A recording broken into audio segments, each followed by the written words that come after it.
Hello students, Learn24 academy में आपका स्वागत है। देखिए स्टूडेंट्स, अगर आप राजस्थान प्रतियोगिता परीक्षा की तैयारी कर रहे हैं, राजस्थान के किसी भी एग्जाम की तैयारी कर रहे हैं, तो ये राजस्थान सूजस ई बुलेटिन आपके लिए बहुत ज़्यादा इंपॉर्टेंट है, क्योंकि यहाँ से आपके करंट्स के क्वेश्चन पूछे जाएंगे।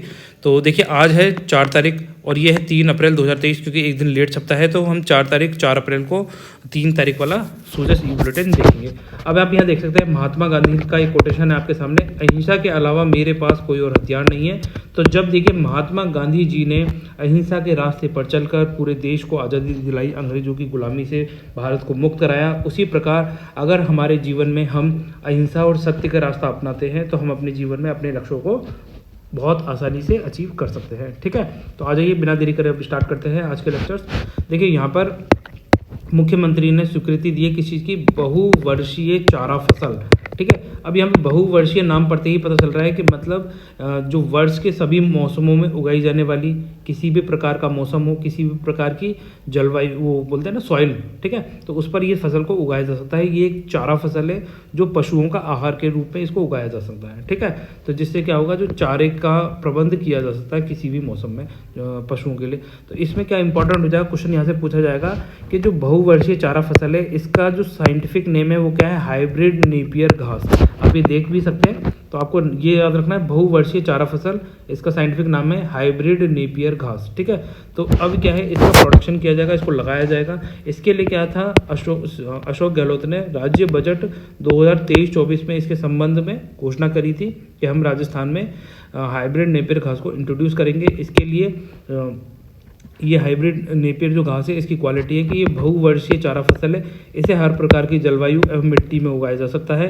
किसानों और पशुओं पालकों के लिए यह एक बेहतर पशु चारा विकल्प हो सकता है। तो ये थोड़ा सा नाम याद रख लेना आप इसका। ठीक है, इसके अलावा अभी हमें देख सकते हैं, दूसरी खबर है महिला निधि। ठीक है, तो महिला निधि महिला फंड है। तो ये महिलाओं को जो रोज़मर्रा के जैसे मान लीजिए कोई महिलाएं हैं, उनको रोज़मर्रा की आवश्यकताओं या रोजगार के लिए सुलभ या पर्याप्त मात्रा में ऋण की उपलब्ध कराने के लिए राज्य सरकार महिला निधि योजना लेकर आई थी।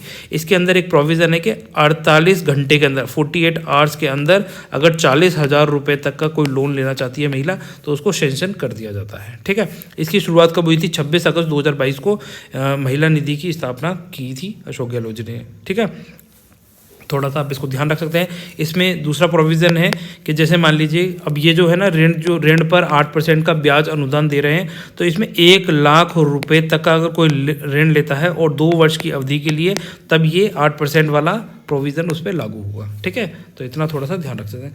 इसके अलावा तीसरी खबर है यहाँ से जल जीवन मिशन से लेके। ठीक है, तो जल जीवन मिशन के टारगेट क्या है? देखो, जल जीवन मिशन जो हमारे प्राइम मिनिस्टर हैं नरेंद्र मोदी जी, 15 अगस्त 2019 को इन्होंने इसके लिए घोषणा करी थी कि भारत के सभी दूर सुदूर गांवों में हर घर तक शुद्ध पेयजल पहुंचाने का लक्ष्य रखा गया था। कब तक?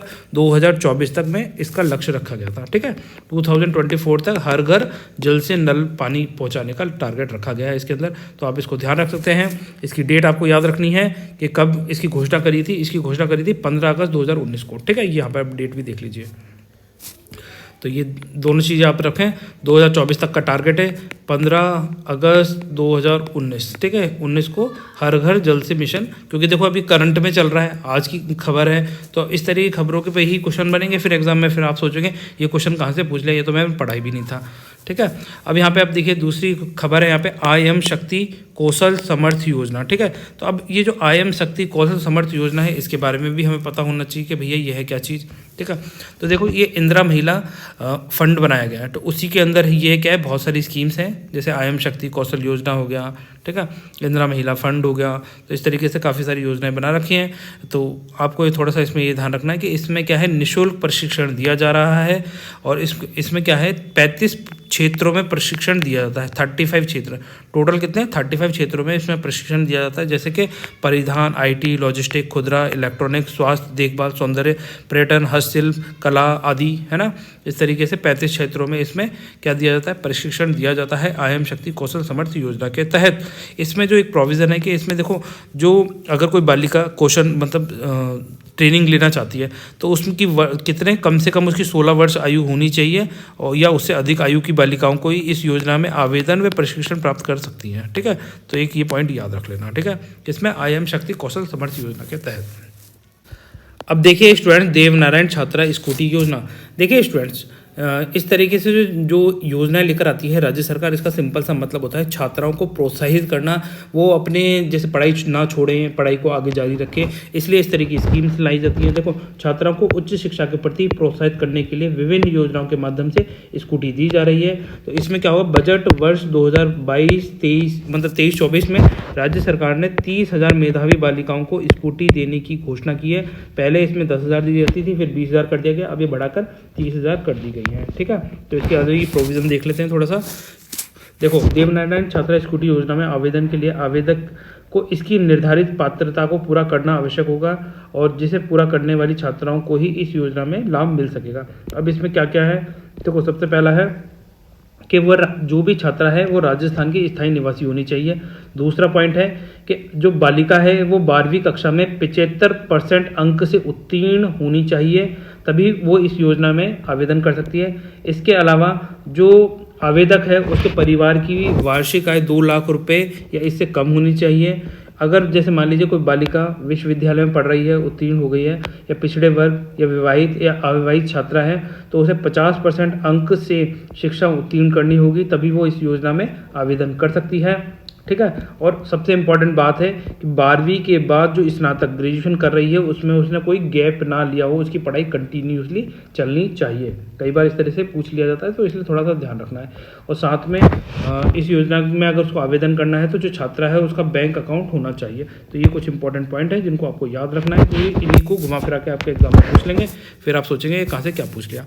अब देखिए लास्ट खबर है यहाँ पर, मुख्यमंत्री कन्यादान योजना। ठीक है, अब मुख्यमंत्री कन्यादान योजना यह है कि जो गरीब परिवार से, बीपीएल परिवार से, अंत्योदय आस्था कार्डधारी परिवार की बालिकाएं हैं, उनको क्या है, जब उनकी शादी हो तो उसके लिए फंड दिया जा सके। ठीक है, तो इसमें क्या होगा, जैसे 51,000 रुपये की आर्थिक सहायता, पर इसके लिए भी ऐसा नहीं है कि 51,000 रुपये डायरेक्ट दे दिए जाएंगे, इसके अंदर भी कुछ प्रोविजंस रखे गए हैं। ठीक है, तो आज ये इस स्कीम को समझते हैं। देखो, मुख्यमंत्री कन्यादान योजना में बीपीएल, अंत्योदय आस्था कार्डधारी परिवारों की बालिकाओं के विवाह पर अनुदान दिया जाता है।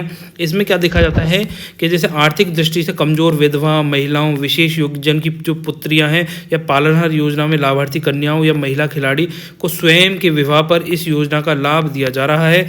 इसमें क्या होता है, विवाह होने के 6 माह तक इस योजना में आवेदन कर सकते हैं। ठीक है, कब तक कर सकते हैं, 6 मंथ्स तक। जैसे मान लीजिए किसी लड़की की शादी हो गई जनवरी में, तो जनवरी से 6 मंथ तक वो क्या कर सकते हैं, इस योजना में आवेदन कर सकते हैं। ठीक है, इसमें क्या होगा, जो अनुसूचित जाति, अनुसूचित जनजाति और अल्पसंख्यक की कन्या के विवाह पर तो 31,000 रुपये दिए जाते हैं। ठीक है, इसमें क्या होगा, 31,000 रुपये के अलावा अगर बालिका ने 10वीं पास कर रखी है तो 10,000 रुपये दिए जाते हैं, और अगर उसने स्नातक ग्रेजुएशन पास कर रखी है तो उसे 20,000 रुपये दिए जाते हैं। तो 31 + 20 = 51,000 हो गए, जो आप यहाँ पे ऊपर देख सकते हैं। ठीक है, ये वाला।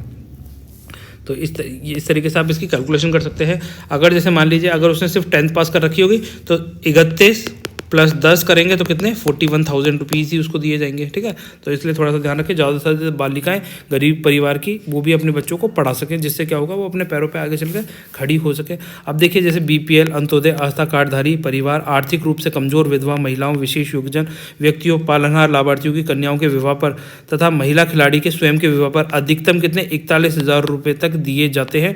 अगर उसने ग्रेजुएशन और मतलब 10th पास कर रखी है तभी तो दिए जाएंगे अधिकतम 41,000 रुपये, और उसने स्नातक पास कर रखी है और अनुसूचित जाति, अनुसूचित जनजाति और अल्पसंख्यक वर्ग की कन्या है, तब उसे 51,000 रुपये तक दिए जाएंगे। ठीक है, और अगर वो बीपीएल है, किसी और जाति की हो, अगर वो अनुसूचित जाति, अनुसूचित जनजाति, अल्पसंख्यक वर्ग की बालिका नहीं है, किसी और जाति से आ रही है, जैसे बीपीएल, अंत्योदय आस्था कार्डधारी परिवार है ना, कमजोर विधवा महिलाओं, विशेष योग्यजन, ठीक है, व्यक्तियों की पालनहार लाभार्थियों की कोई बालिका है, तो उसे मैक्सिमम 41,000 रुपये तक दिए जाते हैं। ये थोड़ा सा ध्यान रख सकते हैं इसमें। ठीक है, तो देखिए यह आपकी हो गई मुख्यमंत्री कन्यादान योजना, जिसमें 51,000 और 41,000 रुपये तक की राशि दी जाती है। और ये अपन ने देवनारायण छात्रा स्कूटी योजना देखी थी यहाँ पर। उससे पहले अपन ने यहाँ पे जल जीवन मिशन देखा था, इसका टारगेट कब तक है, 2024 तक रखा गया है। फिर अपन ने यहाँ पे महिला निधि इससे पहले देखी थी, जिसके अंदर जो कब स्टार्ट करी गई थी 26 अगस्त 2022 को स्टार्ट करी गई थी, और जिसके अंदर 48 घंटे के अंदर 40,000 रुपये तक का लोन सेशन कर दिया जाता है। ठीक है, और बहुवर्षीय चारा फसल जिसको हाइब्रिड नेपियर घास कहा जाता है। तो ये कुछ इंपॉर्टेंट पॉइंट्स हैं जहाँ से आपके एग्जाम में क्वेश्चन पूछे जा सकते हैं। तो जाते जाते आपसे क्वेश्चन पूछ लेते हैं। बताइए, इंडियन कॉन्स्टिट्यूशन के कौन से आर्टिकल, ठीक है, आर्टिकल के लिए बाबा साहेब बी आर अम्बेडकर, ठीक है, बाबा साहेब बी आर अम्बेडकर ने कौन से आर्टिकल के लिए कहा था कि ये कॉन्स्टिट्यूशन की आत्मा है।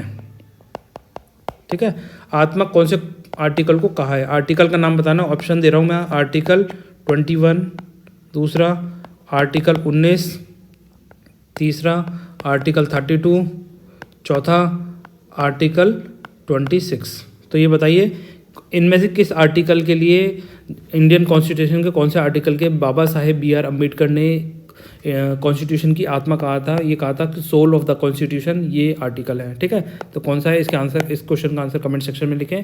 तो गाइज मिलते हैं नेक्स्ट लेक्चर में, तब तक के लिए बाय। आप सब लोग खुश रहिए। अगर आपको हमारे द्वारा बनाए गए वीडियो पसंद आते हैं तो वीडियो को लाइक एंड शेयर कर दीजिए, चैनल को सब्सक्राइब कर लीजिए। बाकी आपकी मर्जी है, जो आप करना चाहें वो कर सकते हैं, बट अपनी तैयारी बिल्कुल सिलेबस के अकॉर्डिंग करते रहिए तो आप 100% सक्सेस हो जाएंगे। ठीक है, सक्सेसफुल हो जाएंगे अपनी लाइफ में, जो भी आपके टारगेट्स हैं, गोल्स हैं, उनको अचीव कर लेंगे। तो इस क्वेश्चन का आंसर कमेंट सेक्शन में जरूर लिखें। तो फिर गाइज मिलते हैं नेक्स्ट लेक्चर में, और आप किस प्रतियोगिता परीक्षा की तैयारी कर रहे हैं उसके बारे में भी कमेंट सेक्शन में लिख दें, जिससे हमें पता चले कि आप किस एग्जाम की तैयारी कर रहे हैं। ठीक है, तो फिर गाइज मिलते हैं नेक्स्ट लेक्चर में, तब तक के लिए बाय। आप सब लोग खुश रहिए।